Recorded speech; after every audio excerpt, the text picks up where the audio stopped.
version.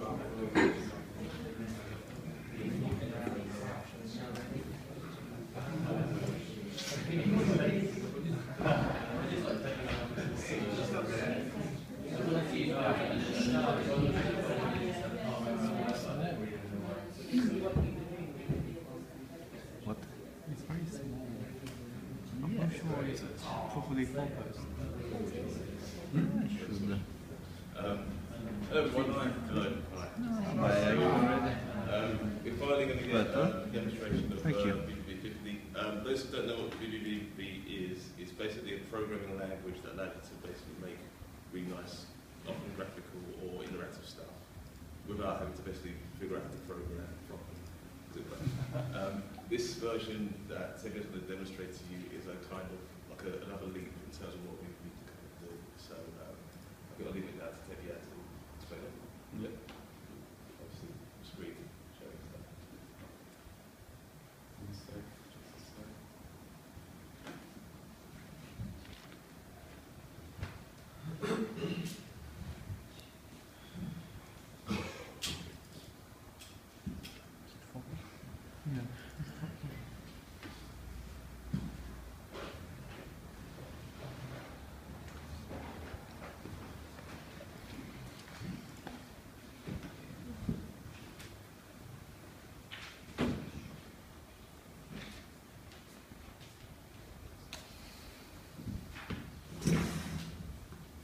Yeah.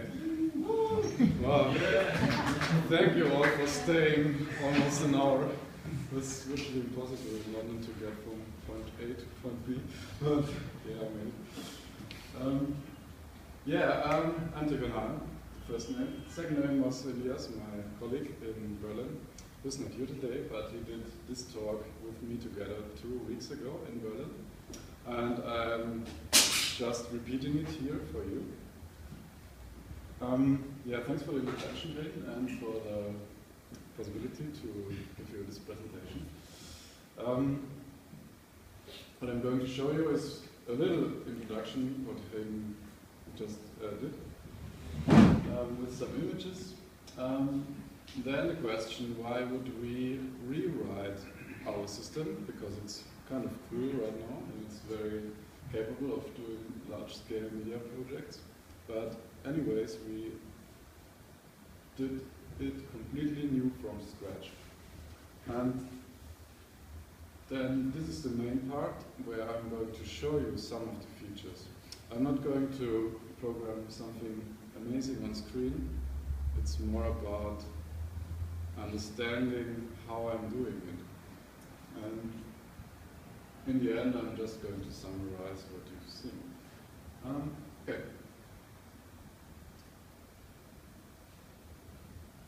Yeah, we are around since 2002 actually, and this was a time where a lot of media toolkits just popped up, like I think MaxMSP, processing, open frameworks, all of those creative coding toolkits, and we are one of them. We have a very friendly and nice community. Our software is free for non-commercial use. That means you as a student or as a creative person can use it as long as you want for any artistic purpose. But if you do a project for Mercedes, Audi, for IBM, whatever, you have to pay us 500 euros per computer it is running. Just some statistics, we have about 100 visitors per day on site and about $1,000 per week. And these are the guys doing it. This panorama got kind of weird in the middle of your leg. But this is Elias on your left. Then it's Jorek, me, and Sebastian. And this is Anton, who's just going to, for the past 2 years, did all of the documentation, rewriting our website and stuff like that. And in this part of the presentation, we had some videos. I think I don't have them on just to give you a little impression of what you can do with it.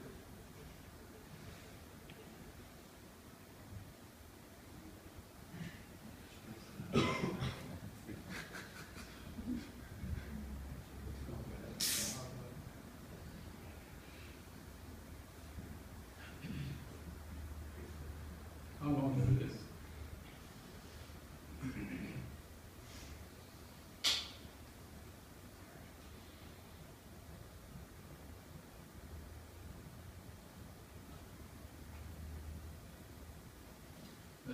Most of you might have seen this one.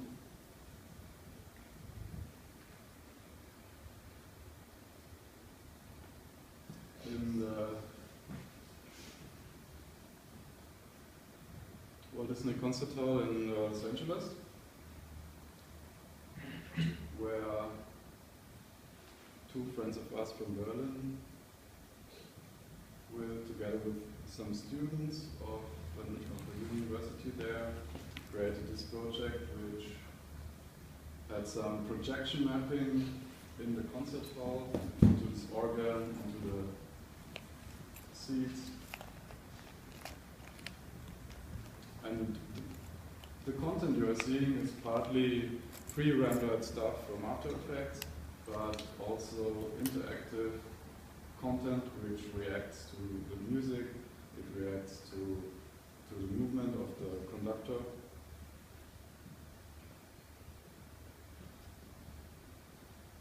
So what vvvv did for this project is a kind of framework to load videos, to get motion sensor data in, to get to map the projection output onto the architecture.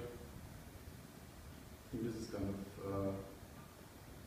audio reactive part right now. And there's a very nice part where the movement of the conductor is creating lights, light movements. Oh, what's this one? It's this one, yeah.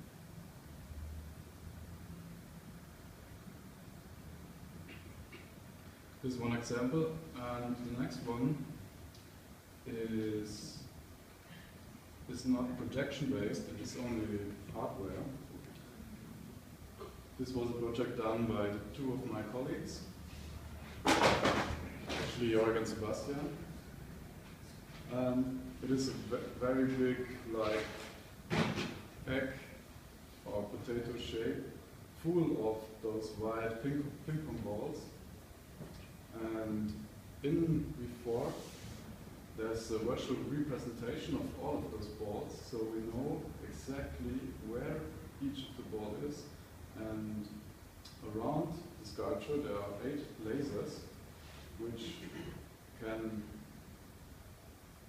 point on each of the ball individually or create 3D-like shapes like this one. And I think there are six Kinects around the sculpture as well, which track the audience and also to create some interactive reaction to the audience.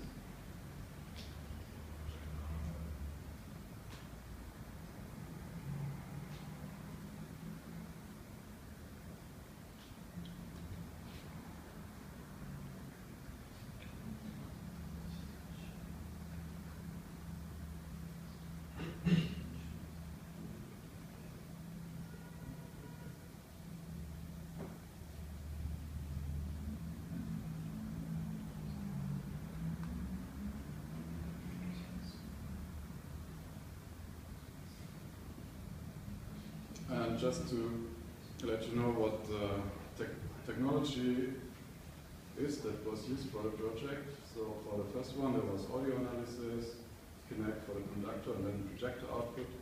And for the other ones, lasers and I think Kinect inputs.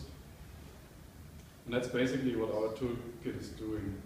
It is a large library of components you can use, like, I don't know, DMX input, Kinect input, and you have the ability to combine them all into some logic to create a project. And think that's the most important thing. You don't need a computer science degree to be able to program your computer with it. Another one, which is my favorite, is that you have live coding, which means that what you're doing will immediately, that you can see it immediately in the output. And this gives you a lot of freedom in experimentation and creating stuff by just trial and error. And the term for it is rapid prototyping.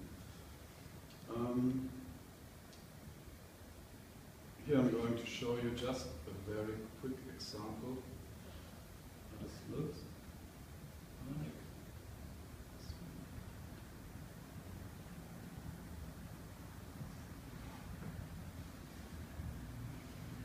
So I have to see this. To create an output window, you just create a node for renderer, and then if I start the software, you have this output window, and this node here, is it too small? Can you all see? Can you read?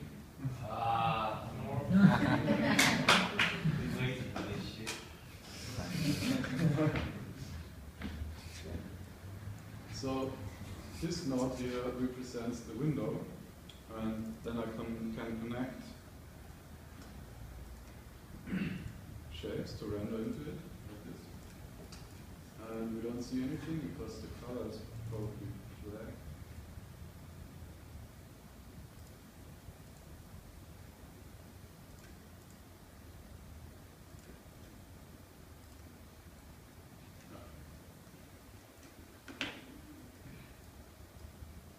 And now I'm doing something only reactive to my mouse. This one.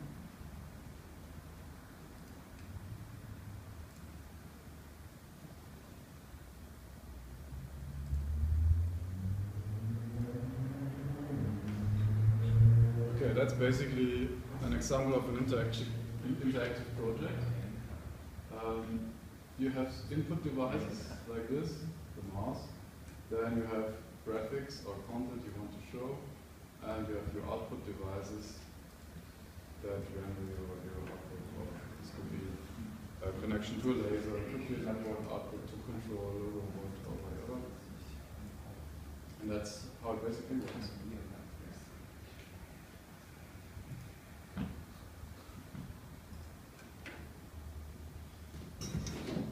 So you have those nodes, they have inputs and outputs, you can combine them, you can experiment what comes out. Data flows from top to down, and a whole class of arrows are not possible to make because you're not able to miss a semicolon at the end of a line, you're not able to make arrows in braces, and it's always running. And what actually creates the animation in computers actually is like repeating stuff over and over and changing input data to change the output. And this is called frame-based processing. It's basically like a video. You have frames after each other, and each frame you basically have the same function, but you input something different to it, and the output will be different. And this is kind of important for what I'm going to show you in the demo. Yeah. Now, after 10 years, we figured out what we are really doing.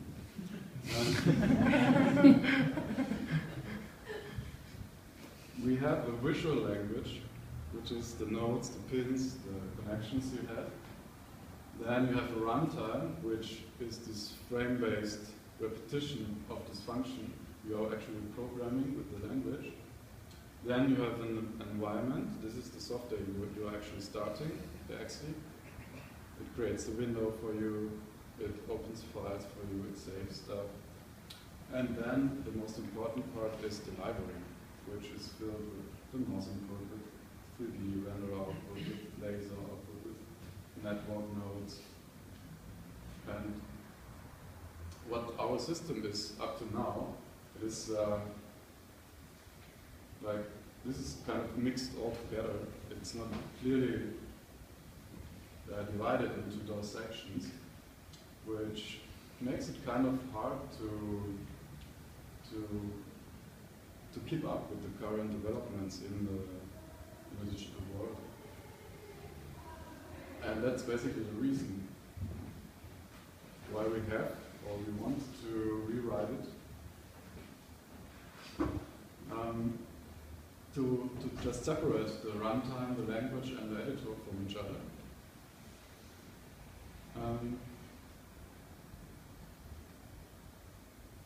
And so for now we have, what we have in the new system is we have a runtime, we have an editor, we don't have a large library, but what we have is a lot of new features in the language.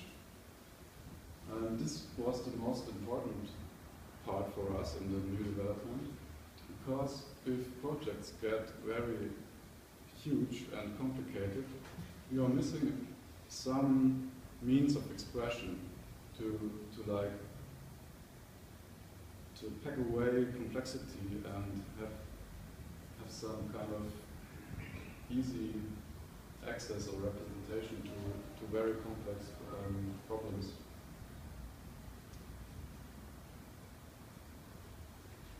And you couldn't do some stuff like, for example, you couldn't call a function multiple times per one frame. You don't have custom data types, so you could not create a data type like, I don't know, data type like email, which has a sender, which has a receiver, which has a text. You had to just combine strings with each other, and then you had to keep in your mind that this is an email. But now in the new system, you can create something that is called email and give it certain properties like receiver, sender, text, and it will be there with a name, and you have access to it from a higher level. This is kind of a very nerdy topic, but very, very powerful. Maybe I'm going to show you an example. I don't know how far we are getting today. And of course, our first question we always get is, will it run on Mac sometime? And yeah, probably will.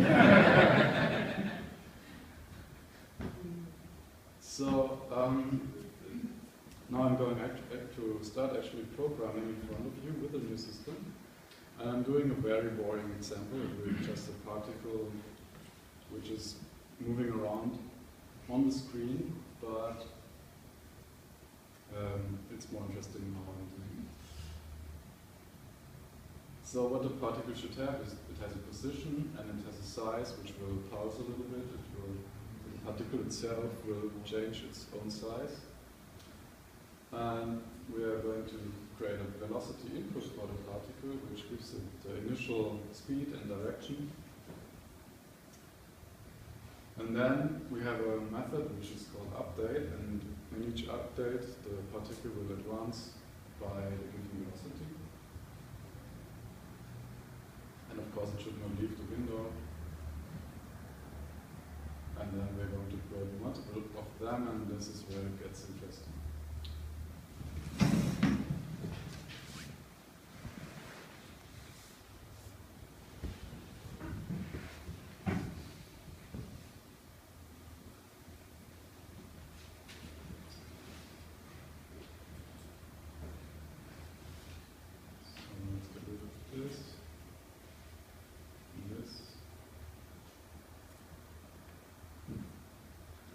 Okay, so to create a new data type, we have a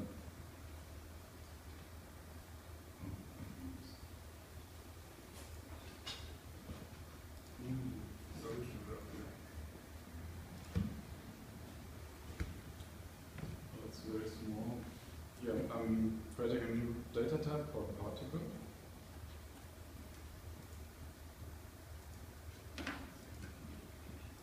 This gives me a new canvas, and you see on the top here,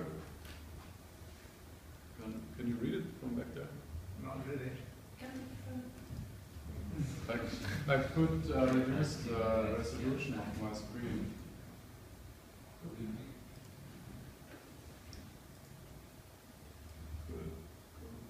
What is it?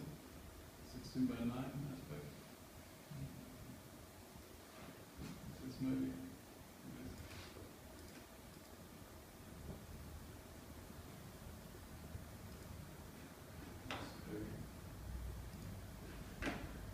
Is it better?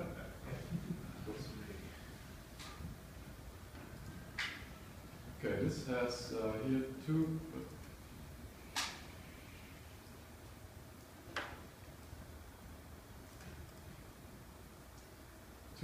predefined methods, and one is create, one is update. And update is this kind of frame processing method, and create is another method which is only called when you create one of those particles. And now to create the property position, which will be internal data to the particle, I can call this position.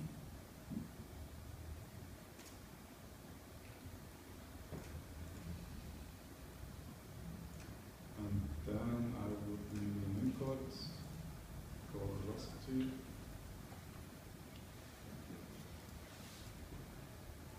And in the update I have to add the velocity to the position.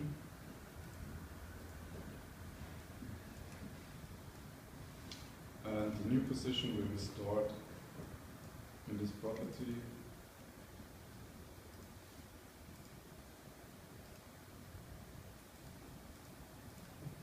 Like this.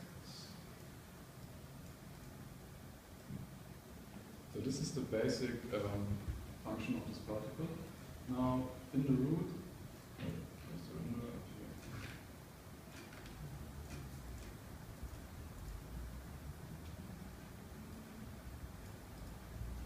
I can now create a particle.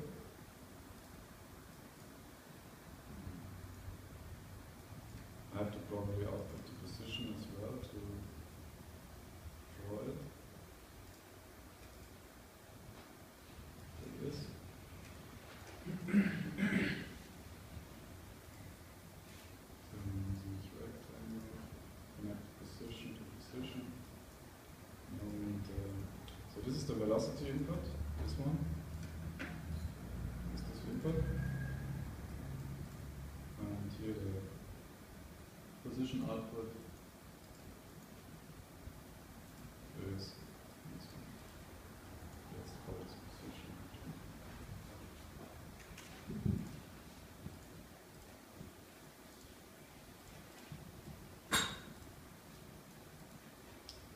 Okay, I think it will be black, so the color.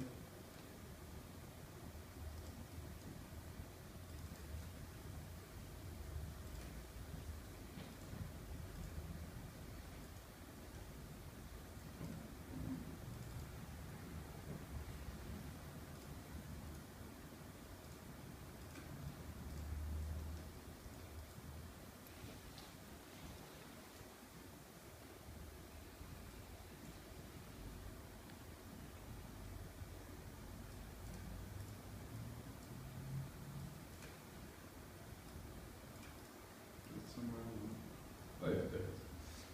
And right now it's not moving because the velocity we are inputting is 0, but as soon as I give it some velocity, it should start to move. Yeah.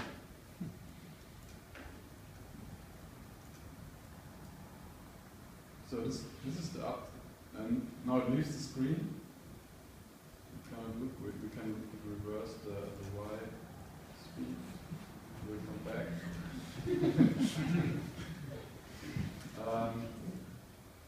But now what's basically happening here is the root. This is the root of your frame function. It is called by the runtime, and then it calls the update of the particle, inputs the position, the velocity and outputs the position, then we have this rectangle to draw. So basically nothing new, except that this particle manages its own position and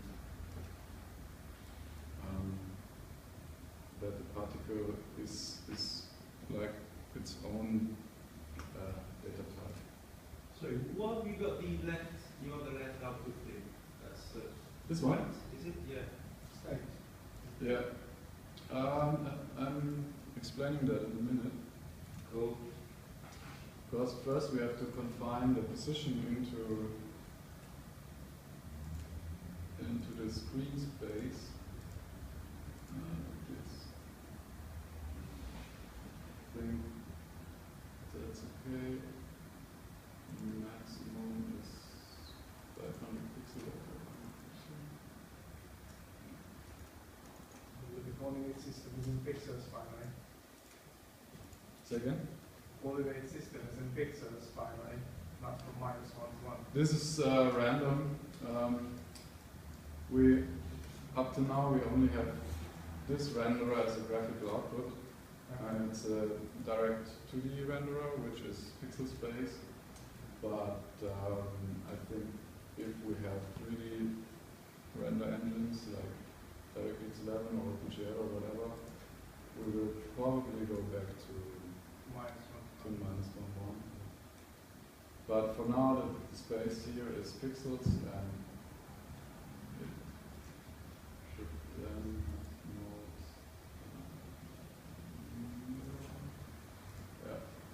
now it should bounce soon as it reaches the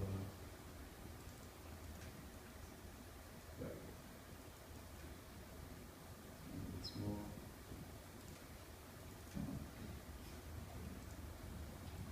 Okay, now the size of this rectangle is hardwired here.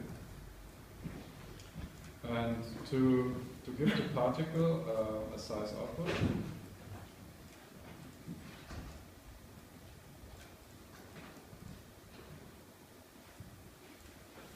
I'm going to make an output called size. And it is in the same method as the velocity input, as the position output called update. You can see this on the intuitive. Then I could connect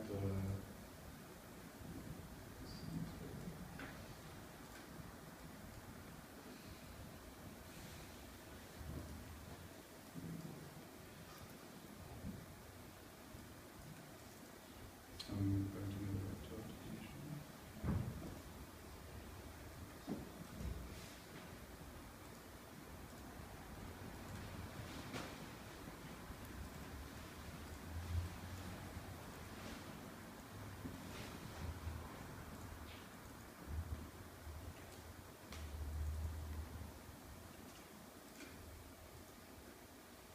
I have this size output. I could connect it here. And from now on, the particle is responsible for its size. And the particle now is able to, depending on its position or depending on whatever, I'm just going to use an LFO.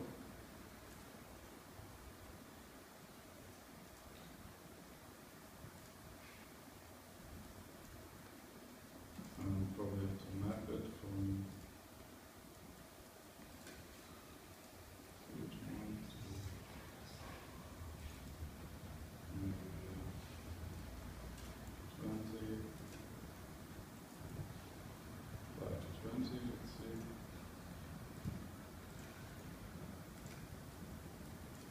I noticed you cannot edit the pins individually anymore. What? Like maybe before the type, you could edit the pins directly. Can you dismiss that feature? Yeah, it's a feature you cannot input values into the pins, and they will you will always have to use a constant value, because it was a pitfall for beginners especially, because if you see those two pins, you don't know what value is in it. If you just look at it, you don't know those values. And if you have these boxes here, you will immediately know, okay, the output will be from 5 to 20. And Sorry, so there's undefined value passed if you haven't got anything, if you haven't got another box. no, there will always be a default value. Oh, right. Yeah. And here it's 0 to 1, and the output will always also 0 to 1.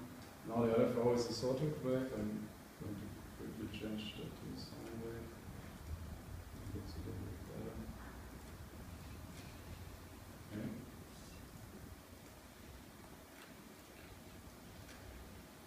So now, in the out system, you had a very powerful system which is called spreads, which is basically arrays, if you know programming languages, which is a place in memory where you can store a lot of objects of the same type.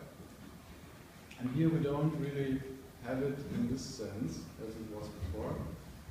If you now want to draw multiple of those particles, you have to use something that is called a region.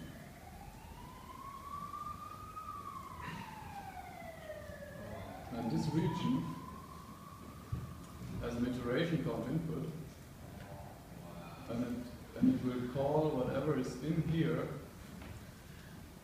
that many times of the iteration count. So if I will place a particle in here, it will call this particle 50 times. So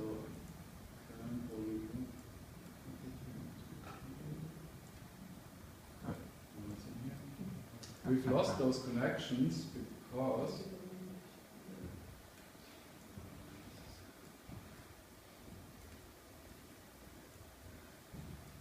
because now if you draw 50 particles, the output, let's make an output here in one loop iteration of this for loop, we have one position, but the output is of course an array of positions. So I think it's more simple to also move the rectangle into here, draw the rectangle inside, and then output the rectangles, delete the position. Okay, now we have a lot of rectangles, we need to group them.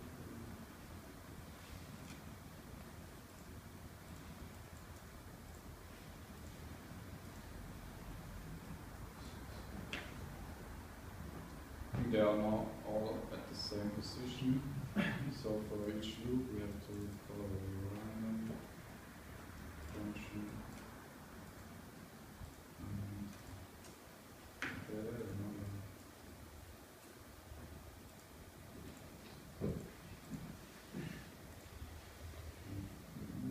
Size.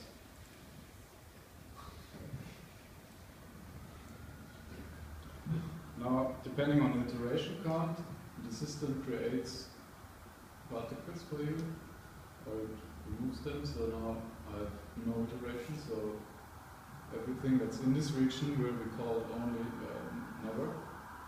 Here it will now be called once, or how often I want to call it.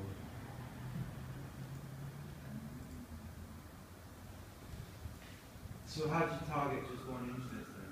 Sorry, I mean, like, can you get an instance index or some kind of particle index? And this loop will, it has a predefined input called index. And this will give you the current the current iteration, I'm sure, from 0 to 49. And you could, depending on the index, do stuff. But no, I lost. So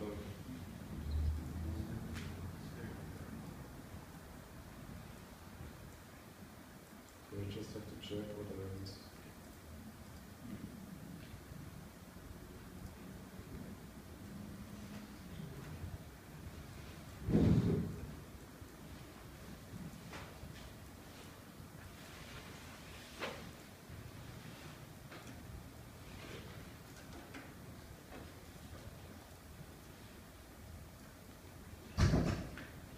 if I turn up the random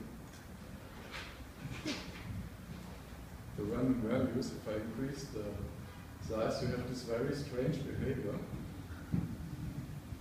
Because what happens now here is that for each iteration of the loop, this method is called, and it creates a random number, and then it inputs this number to the particle, and then so for each frame the particle gets a new velocity, which creates this random movement. But this is not actually desired. If you create a particle, you want to give it one velocity in the beginning, and then don't change it anymore for each update. So in each update, you just want to call the update, but you don't want to call this. And this is possible by putting this input onto the create method. And what's then happening is that this input value will be called in the moment when create is called, so when one of the particles is created.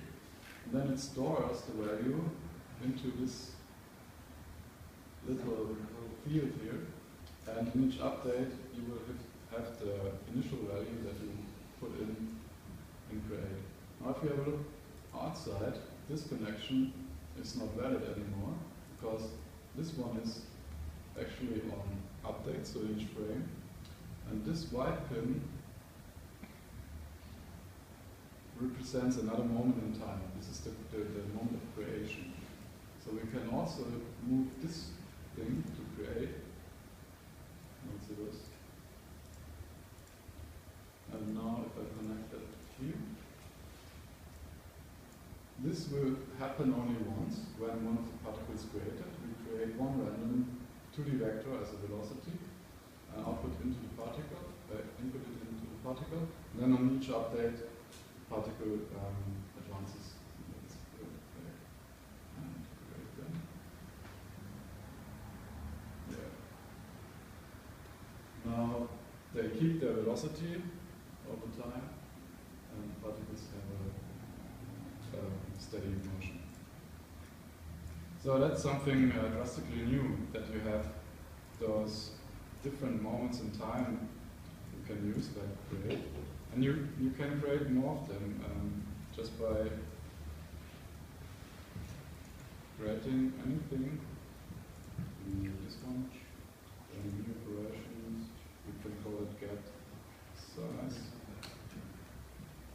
So this is now another moment in time, you can see that here. And if we want to get the size, we have to now call the get size method of the particle. And this node, what you see here, and this LFO, they are actually a combination of the different methods of the data types. So this LFO has a create method and an update method. But in the particle, we are not calling them separately, but we use them all together.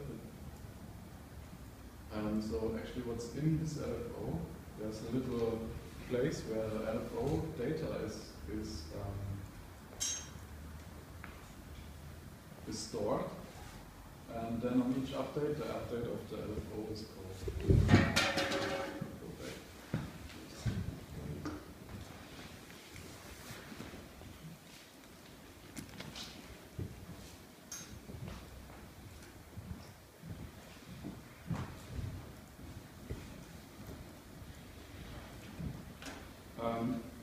Yeah, let's have a look what you just seen.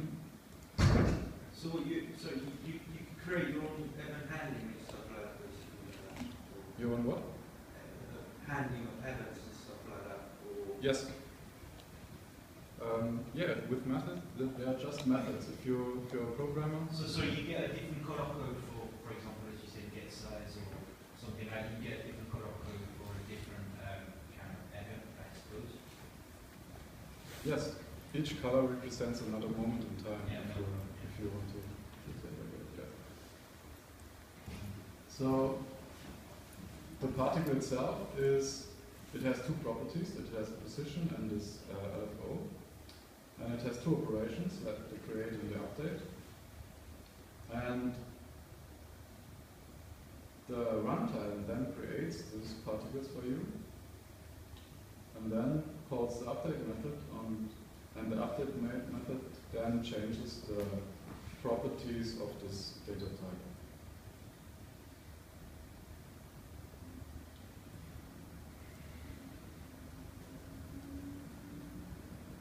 And the cool thing is that you now can use this particle and put it somewhere, and it will not lose its functionality like if it was before. If you before created a particle in the old system and you used it somewhere, you had to take care to address the right instance, to address the right slice number. But now you just have a particle and you can use it as it is, and will not lose its own state. It will not use its own LFO value. It will not use its position. It will always know, I have this position, I have this LFO value, and you can put them into lists, you can remove them out of lists, and they will always stay together. So this is actually kind of easy to create now. So this is basically a particle system, what we've created here, this one. And we can now copy that into a new type called particle system.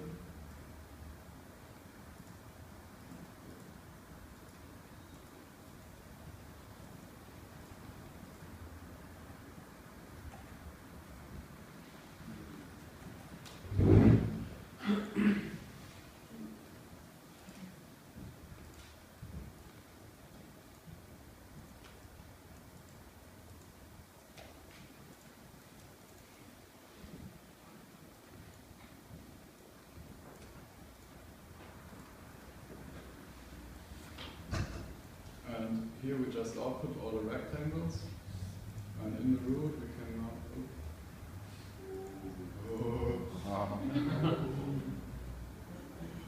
what's the error actually?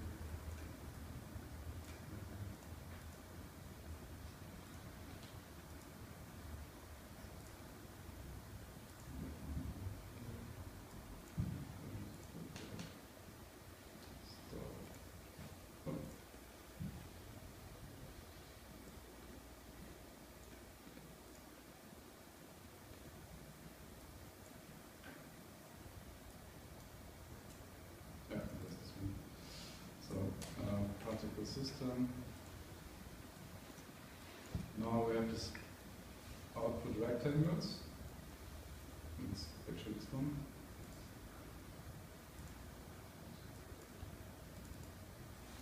We can put it in this one.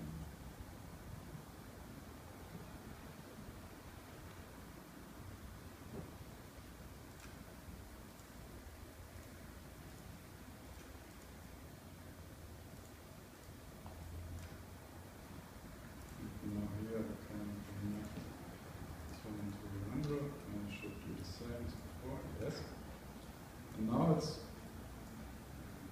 this whole system is now on its own. It manages all its state, its position, its everything that you see is managed by this data type. And I can just copy it, create a new one.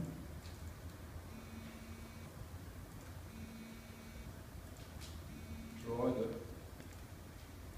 here, and then you should have two particle systems, and they are completely independent from each other. We could visualize that by giving the color, and just make this as an output.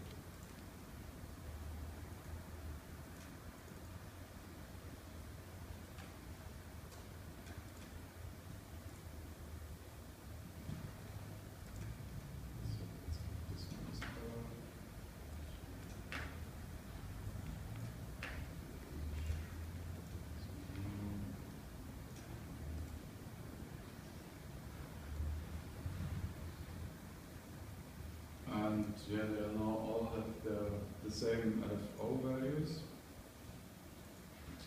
So what have you got a group inside? What? Just so detail. So what have you got a group here inside here? This Rather one? than a straight connection. This one? Yeah. This is just remove this one.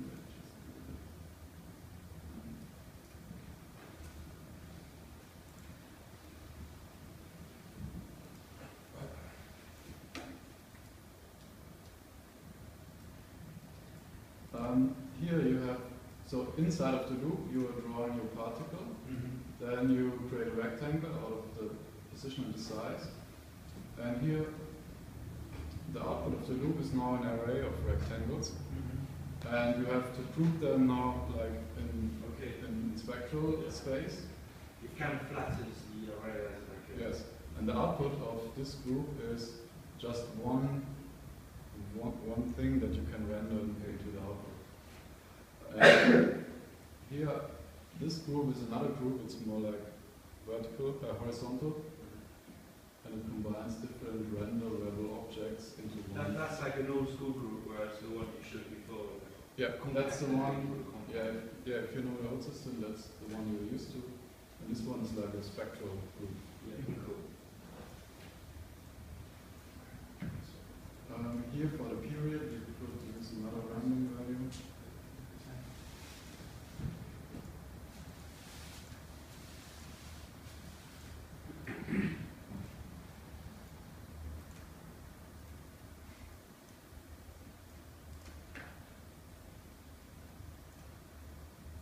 We should probably input the period also only on create. Like this.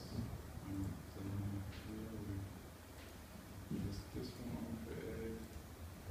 And those on create. Like that. And now nothing has changed because create was never called. I have to delete those slices and get them back. And now every one of them has another speed, another direction, and another size, full speed.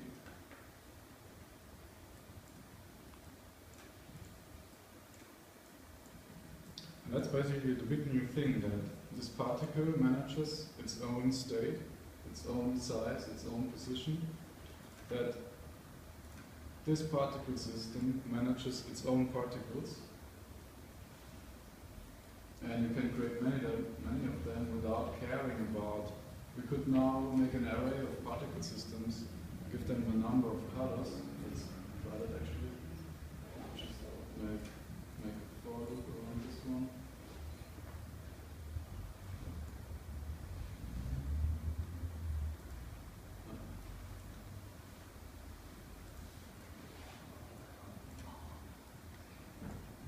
Use the iteration index as a color, just to be simple.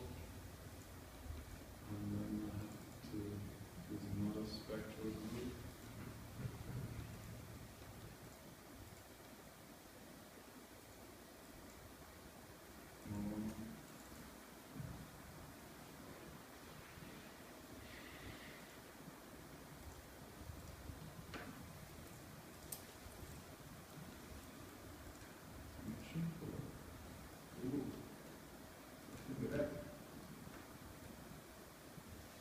Okay, crashed.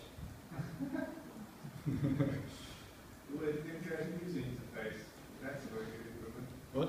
You didn't create a user interface. I don't know, man. Update color index.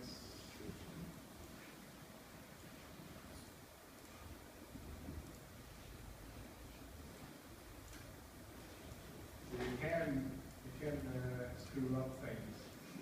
Still, yeah, we can still create errors. I've actually never tried that, but in theory, you can just manage an array of particle systems. Probably if you just connect the spectral group. Inside, is this the error actually?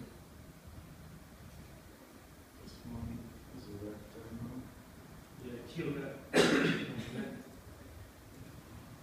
There's some error with arrays, but it's not the point. Let's go back.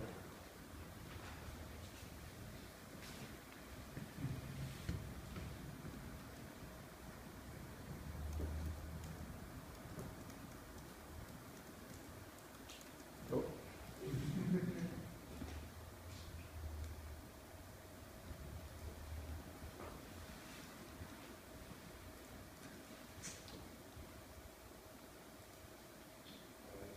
Ah, it's a group again, this one.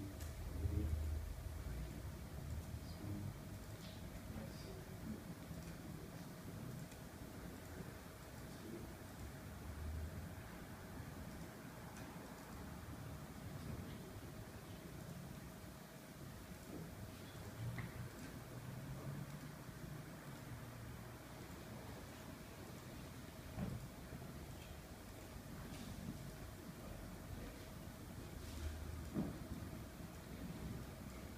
I have crashed something, but I'm prepared. I have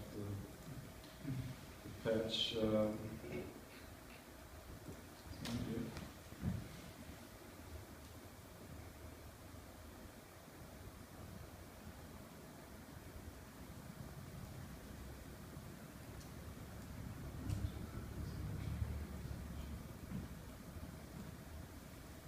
Oh, this patch is a little bit advanced compared to the other one.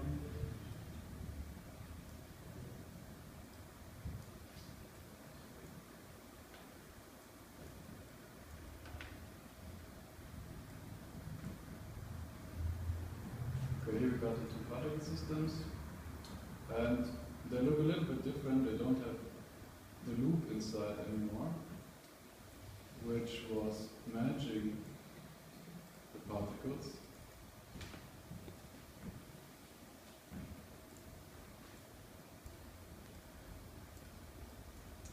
But what this particle system is doing is basically the same as this loop. It creates particles and it stores them in some place in memory, in the list of particles. It's actually this one. And whenever from the outside someone says create a particle, it will add a new particle to a list, and then it iterates this list and calls update for each of the particles. And then after it, there's a filter method which decides whether the particle should stay in the list or should be deleted. And then the particles are output here, and then they are drawn. So for each particle, there's a method called getBounds, which outputs the position and the size, gets a color and draws it, and it should look exactly the same as before.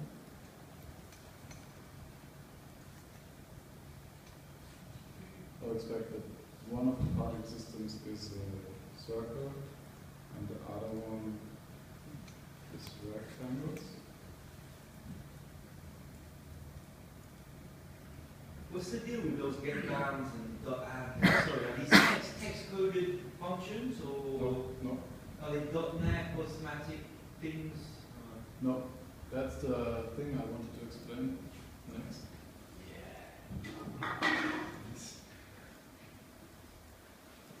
The particle, as it was before, it crashed. Unfortunately, I couldn't. So